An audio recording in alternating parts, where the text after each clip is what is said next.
Chers auditeurs, Dear listeners, bonjour. welcome in comdarchipodcast Season 4. Saison 4, dans le monde fascinant des architectes. And in the architectural projects. Je suis Anne-Charlotte Deponte, passionnée d'architecture et docteur des universités en histoire de l'archi. I am one of the spokespersons of Anne-Charlotte, who is a PhD in architecture history. Merci. Thank you D'être avec moi aujourd'hui. to be with us today. Et And maintenant, now, lundi en français, place au talent. and Wednesday, let's talk projects. In English, of course. Bienvenue dans Comme d'Archi.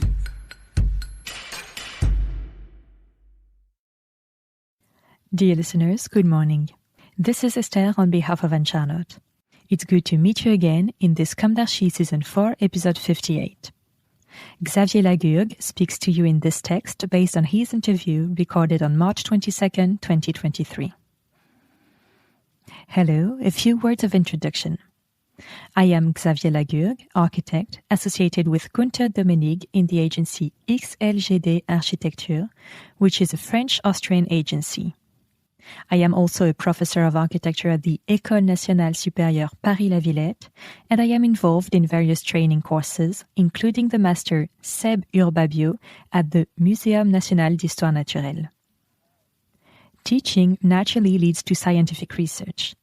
I have a doctorate in city and architecture from the University of Nanterre, and I am a researcher at the Xavier Laboratory, Group of Studies and Research in Philosophy, Architecture and Urbanism.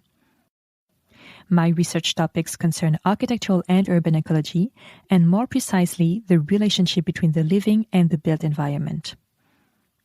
As such, I take the opportunity of this interview to announce the publication of a book in 2023 by Apogée, which will be entitled La végétation des façades, écologie et esthétique, and a symposium that we are organizing with Didier Larocque on the theme Ecology and Architecture. It will be held at the Cité de l'Architecture on March 4th, 5th, and 6th, 2024. The colloquium will propose the use of philosophy to shed light on the fundamental relationships that link architecture to ecology. To complete my presentation, I graduated from the ENSA in Bordeaux in 1986. Then I went to Mayotte as an architect for public buildings. My training then owes a lot to Jean Nouvel, where I stayed for 5 years before creating my agency in 1995 and where Günther Domenig joined me. I started teaching in the 2000s, first at Paris-Villemain and then at ENSA Paris-Val de Seine. I have worked quite a bit with China, notably in Wuhan, and I have contributed to the creation of a master's degree program devoted to ecology in architecture. Most recently, in 2021, I was invited during the fall semester to Cal Poly at the University of California, San Luis Obispo's School of Architecture, where I discovered new teaching modalities. Today, architecture for me is a discipline that is nourished as much by practice as by research and teaching. The three are inseparably linked, and in my daily life, these three modes of thought coexist and are in constant interaction. To come to my agency XLGD, it is structured in three fields. First, project management, which offers technical services with the skills of an architect, which covers technical expertise, economics, and site supervision. Second, architecture, which is our raison d'être, and through which we deal with all kinds of architectural and urban programs, public spaces, individual housing, industrial buildings, hotels, jewelry stores, restaurants, small museums. Among the distinctions obtained, we were nominated in 2007 for the Première œuvre de Moniteur and laureate of the consultation for the development of the Saclay Plateau, which preceded that of the Grand Paris. We received a Green Awards 2019 from the Construction 21 plan for a bioclimatic house in Martinique. Third and last field, scientific research. As part of the public-private partnership, the agency conducts research activities alongside laboratories and public entities. For example, our last research project was called Recré. It ran from 2019 to 2022.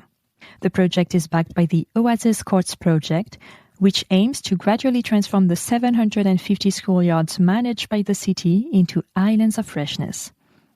The challenge of the Oasis courses is urban resilience in the face of the urban heat island effect. But it is also about learning to fight against segregation by life, ethnicity, and gender.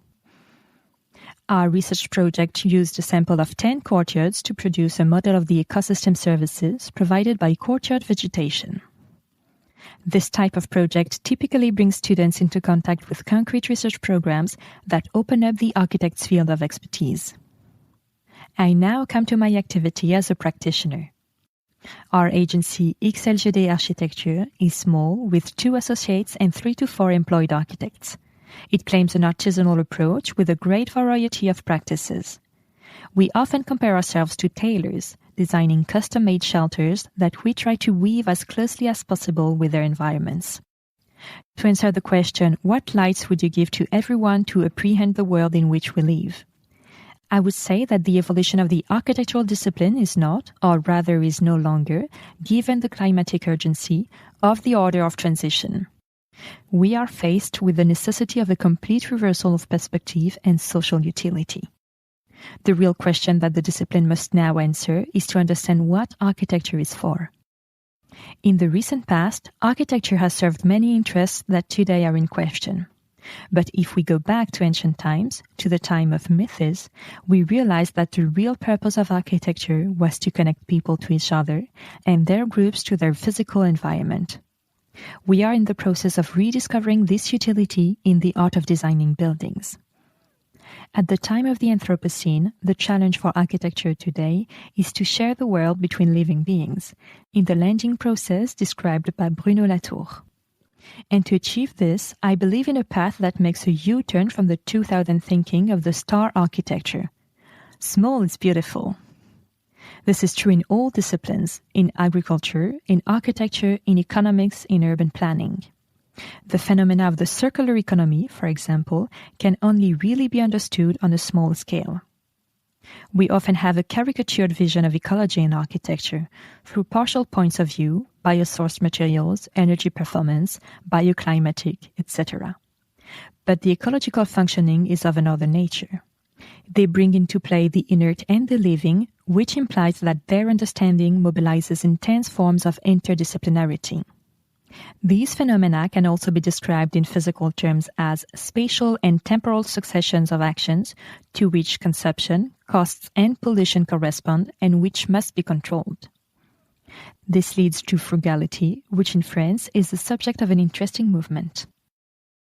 In architecture and urban planning, these spatial temporal successions mean that a very small event that may be on the scale of a design can have very important consequences on the scale of a territory. For example, in 2007, during the international consultation for the Saclay Plateau, we were awarded the prize for the design of a playful public transport system to unify the plateau's territory. Finally, if I had one piece of advice to give to students, the hardest part is during the studies and then at the beginning of the practice, when many things remain to be learned. There is a sort of critical threshold to pass in terms of culture and know-how. At the beginning, everything is difficult, everything seems confused and intertwined. The first thing is to choose your teachers well. Of course, you have to learn how to do things, but you also have to learn how to learn. And for that, you have to be able to participate in the development of pedagogies that interest you and that you think are relevant to the issues at hand. Then, if you don't lose sight of your childhood dreams and if you keep your curiosity intact, it will be great because the architectural discipline allows you to do 1,000 things. Above all, it allows you to act and to be in touch with the reality of the world. Dear listeners, thank you for tuning in. Let's meet again next week for a new comdarchi in English. And until then, take care of yourselves. Goodbye.